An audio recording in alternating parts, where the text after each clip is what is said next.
close till I get up. Time is barely on our side. I don't wanna waste what's left. The storms we chase are leading us, and love is all we'll ever trust. Yeah, no, I don't wanna waste what's left. So in most of my videos actually, I talk about what's great about Thailand. This is awesome, that is awesome. But very rarely do I talk about what I don't like or what I think are actually disadvantages. And what I'm going to cover here is applies to Bangkok, Pattaya. It doesn't really matter where you live in Thailand, unless, of course, you live somewhere in the jungle, then this wouldn't be an issue. But for the most part, the location doesn't matter much. And the biggest downside is, well, it depends on how you look at it, is also the biggest advantage. It's nightlife, it's women.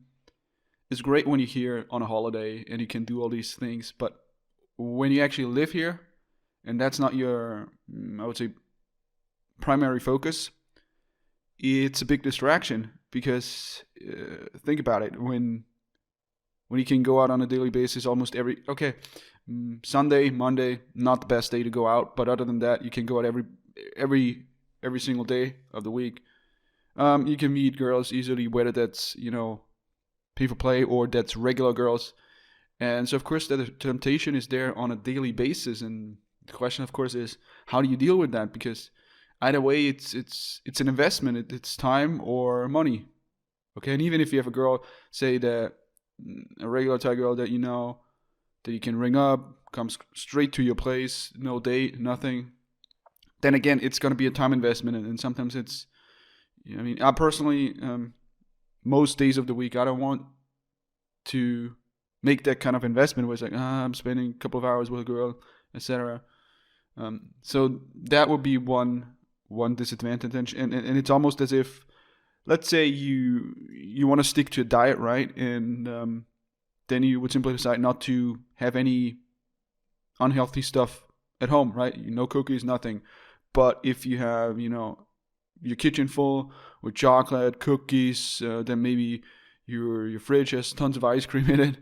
Then of course, whenever the slightest ounce of a temptation arises, it's going to be difficult to resist the temptation. Whereas if you had none of that at home, it would be easier. And the same applies to Thailand, right? The temptation is there, and there are many triggers to that temptation, whether it's just walking around and you see a nice girl, or just knowing that you can do all of these things anytime you want, is, depending on how you look at it, and a disadvantage. Okay, so that applies to living in Thailand. Okay, again, when you're on a holiday, for the most part, you want all those things. So that's not an issue. And with that actually comes going out in general. So if you know you can go out every day, you will probably go out more often. That probably means you're going to drink more often. So those are all the things that are related to nightlife. The second thing would be making friends. It's easy to meet girls, right? We all know that, but it's a little bit trickier, a little bit more difficult to make male friends, okay? And what I mean by that is not just a guy that, you met on a random night out and you got drunk and, he's going home in a week. Not just a tourist friend, but actually guys that you have something in common with, and guys that are, ideally also stay in Thailand long term. So you have common interests, or you can do something throughout the week. Now, this is just the way I like to keep it and have balance. I know a lot of guys, they say, what are you talking about? I'm fine. All I want to only spend time with women. I don't need any guys. But for me, it's like, many times when I feel like, hanging out with somebody, I don't actually want to hang out with women. Sounds weird, but it's like, I want a guy, and we talk about shit and maybe, I don't know, business or whatever. So that's for me an important aspect of living in a foreign country, or I wouldn't say settling down, but just living there long term, to also have male friends. It doesn't need to be in the same age range, but just someone that lives there as well, and someone you can hang out with on a regular basis. So that's another thing that is a bit tricky It's easier in Bangkok. It's more difficult in other places that I've lived in. But in general, that's something to keep in mind as well. Then the other thing is, just depending on where you live, you might have issues, or I have had those issues at the beginning with soy dogs. If you live in a side street, there's so many dogs usually that it could become an issue when you're walking home at night and there's a bunch of dogs, and then they follow you. It sounds like what's a good way to describe it? It sounds like I'm exaggerating, right? There's a bunch of dogs and you're walking home and they follow you. It almost sounds comical, but when you're in that situation and the dogs are aggressive, it can be pretty scary. So it's not something you want to underestimate. So that can be something that would be a downside to living in Thailand. And of course, depending on where you live, noise disturbances, the heat, etc. Of course, another thing, for me personally, this is not an issue, but I can see how it could be an issue for people living here long term. You're never going to be one of them, okay? So it doesn't matter how many years you've lived here. You're never going to be one of them where Thai people think, yeah, he's one of them. No, it doesn't matter. You can speak the language, yeah, right? You know all the anything there is to know about the culture or about how to behave, how to get your way around. But still, it doesn't matter. When people see you, the first reaction, at the very least, is going to be, okay, this is a foreigner. This is not one of us. He's not one of us, right? So if that's an issue for you, then this would be another downside as well.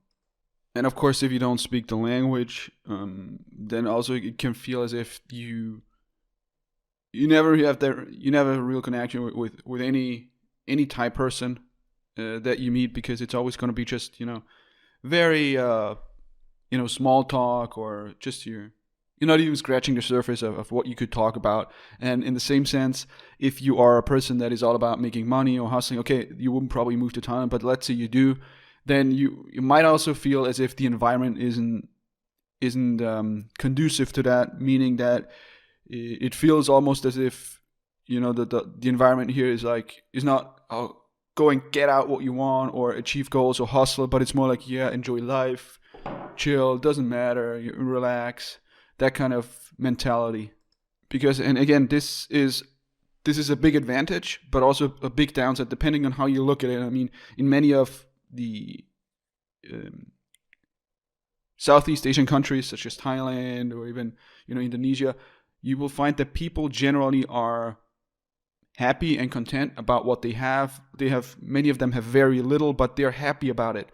So that's a good thing. But if you are the type of guy that is a go-getter, right, that is all about achieving, then you might find that this type of environment lacks, what's the word? I don't know if it's motivation, but it's, it's different when you're in an environment where everybody else is like trying to achieve something, or it's all about making money or getting this or that. And when you in a place like Thailand, you feel, yeah, relax, chill, it doesn't really matter, just enjoy your life, then that could have a negative impact, or you don't feel comfortable in that type of environment. And of course, what I've just said about the mentality of the general population, same would apply to what other people are doing. So let's say whenever you spend time in a certain environment, you will kind of assimilate, right? You will adopt certain behaviors, and the same could be said about many things. Just one example would be you're taking a motorbike taxi and you're not wearing a helmet. You would probably never do that in your home country because it's really, really risky. It's also probably not allowed, so you're going to pay a fine if somebody stops you. But here it's like everybody else doesn't wear a helmet, so you might think, oh, it doesn't really matter, it's not a big deal, nothing's going to happen. And this is just one example, but could apply to many areas of life where you're going to simply do what other people are doing, what you see everybody else doing, and you don't worry about it too much. The final thing that I want to mention is Western comfort. So if you need, Western products, it's going to be more expensive importing them. Not just importing them, let's say supplements you could have shipped to Thailand, it's going to be more expensive.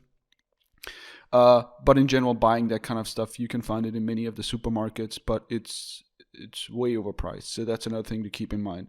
Again, these are all considerations not for the typical Thai tourist that stays here for a week or a month or 2 months, but rather if you plan on actually moving to Thailand and stay there long term, at least, several months, or if not years, and do that on a regular basis. Something you keep in mind, but many of the things you will notice anyway once you're here for a while, and then you can decide whether it's for you or not. All right, so that's it for today. Oh, one more thing, just a quick self-promotion. A lot of people have asked, when do you add something about Phuket to the Thailand guide? I've just done that, so if you've been waiting for that, have a look. Link is in the description, all right?